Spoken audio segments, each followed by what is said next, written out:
Recently I delivered to a customer and they were so happy with the way that I bagged their groceries that they decided to leave me a comment stating that I should teach other shoppers how to bag groceries. And so after reading that comment, I decided to make this video, and in this video I'm going to teach you guys how to bag groceries in a way that is food safety compliant, and by following these guidelines you guys will have more 5-star ratings and you'll have much happier customers in general. So you may get more ratings than you're used to getting. If you think that this video isn't going to help at all, then I just want you to imagine that you're the customer. You just got all of your groceries delivered and you're feeling pretty good about yourself that you just saved like 2+ hours. You didn't have to walk around, drive to the grocery store. Then you start unpacking your groceries. The ice cream that you ordered has melted, so now you claim that as damaged. There aren't any similar items that have been grouped together, so you have to go through every single bag in order to find the items that you're looking for. And if you don't immediately find these items, then you mark the items that may or may not be missing as missing.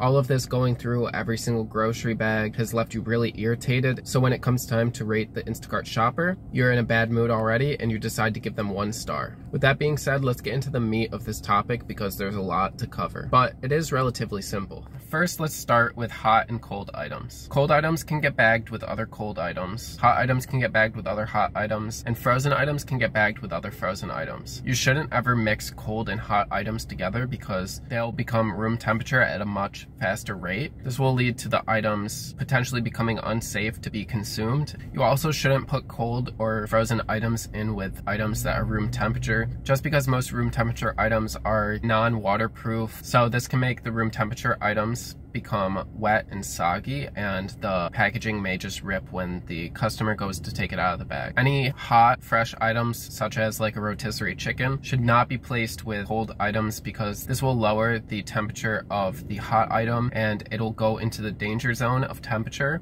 which if you've never heard of, that's a temperature at which food can quickly become toxic or poisonous to people because of the bacteria and fungi that naturally exist on almost everything. So now let's get into heavy items. The items that are not easily damaged or bruised should go on the bottom of the bag. And then lighter items can go on top of the heavier item. Make sure that if you're putting smaller, more breakable items in with heavier items, that the heavier items cannot shift and move around so that the little items will go down to the bottom of the bag and become damaged. When I'm bagging groceries, I put 4 to 8 cans on the bottom depending on the size of the can, and I will put lighter, more damageable items on top of those cans. That way there's no movement and that the items on top don't get damaged by the cans. I don't like to fill grocery bags all the way full up with cans because here with the paper bags, the bag might rip, and most of the time I'm delivering to elderly or disabled people, so if I put 20-30 cans in a bag, then the bag will be too heavy for them to pick up and the bag will probably just rip if they try to pick it up.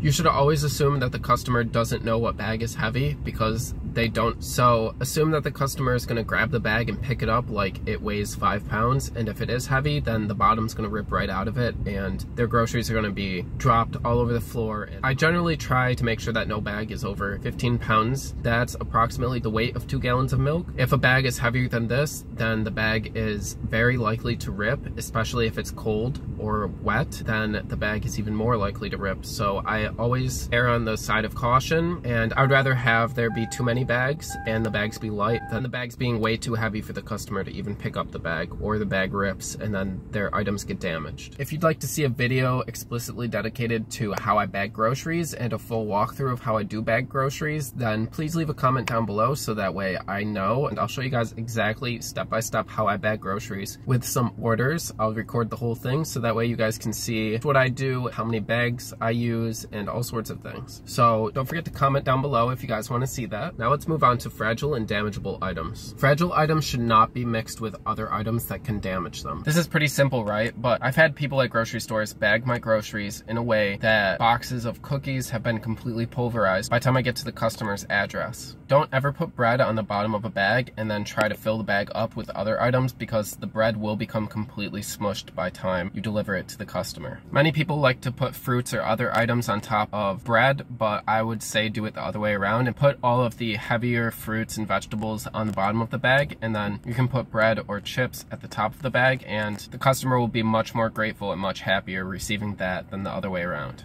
If you need to put lighter items in with heavier items, just make sure that the base level of heavy items is complete and it takes up the whole entire base of the bag, so that way there's no movement and there's no way that the lighter items can fall down and get damaged by the heavier items. Raw meat should only ever be bagged with other raw meat. No produce should ever come in contact with raw meat, so the customer will become very irritated if their raw celery is contaminated with raw beef juice, if they were planning on eating that celery raw and with peanut butter. This also goes for fruit because many people eat the skin of fruit, so any raw meat juice that gets on any produce will most likely result in the customer marking the item as damaged. Any cleaners or any non-food based items that are chemical based should not be bagged with any food items. This tends to make the food items smell and taste like chemicals. Shampoo often leaks. Dish soap and laundry detergent often leaks when it's squished a little bit, so avoid putting these items in with food items. Sometimes you can get away with like toothpaste boxes or Alka-Seltzer tabs because those are sealed in more than one container and they are completely airtight so that there is no scent or smell that will transfer over into the food. And I've never had a customer complain about any of these completely sealed non-food items being in their grocery bag with their food. If there's more than 3 or 4 household items, then just put them in a bag together. But if there's just 1 or 2, then you could find another bag with food items in it to put these items in. Now let's get over into baby items. Baby food and baby items should especially not be mixed with any sort of raw meat or chemicals or any hazardous chemicals or anything like that. Baby food also shouldn't be put in bags with pet food, even if the pet food is sealed, because people are kind of crazy about this and they don't want to think about their baby eating food that's been anywhere near what their pet eats. Most people, if not every single parent, will get very annoyed by this and they will give you a very bad rating. If there's just a couple baby products or it takes up a little bit of a bag, then what I like to do is put them into a bag and then I'll fold the bag up like a burrito and I'll put that bag inside of another bag that's less full, so that way the customer is not picking up a bag that has just a couple items in it. That brings us to pet items. Anything that relates to pets, no matter if it's sealed in 20 different packages, it should not be included with any food that humans eat. For some reason, people have this idea that if pet items touch food, then it automatically makes the food disgusting, even if it's sealed, and they find it completely disgusting to try to eat that food. So to avoid grossing out any customers, just avoid putting any pet products in with other everyday food items. Now you may be thinking to yourself that this seems like a lot of bags that you're going to have to give the customer, and it kind of is. But if there's just a couple of bags that have 1 item in it, then feel free to wrap the item up in the bag like a burrito and shove it in another bag, or grab like 4 or 5 of these bags that have 1 item and put them all into another bag. This will make it easier on the customer so they don't need to pick up a bunch of bags that just have 1 item in it, and they'll be happier that you took the time to put their items in a bag and that you were thoughtful about it, and the customer will be much happier than if you just combined all of these items together and it looks like you just threw it all together. I've always done this and I've never had a customer complain about the bag charge or anything like that. They always are very happy with it, and I've had multiple people comment about the way that I bag groceries and they say that they really enjoy it. One final word of advice is most customers are happy about having many lighter bags compared to 1 or 2 very, very heavy bags. Remember that a lot of the times you could be delivering to people that are disabled or have arthritis or elderly, so just keep this in mind when you're bagging your groceries and think, what would an 80-year-old be able to pick up? But that's it for this time. I hope that you guys really enjoyed this video. Let me know if you guys have any tips and tricks on how you guys bag groceries, or if there's something I missed in this video. Let me know down in the comments below, and if you like content like this, consider subscribing. Give me a thumbs up if you like this video, and I'll see you guys in the next video. Bye.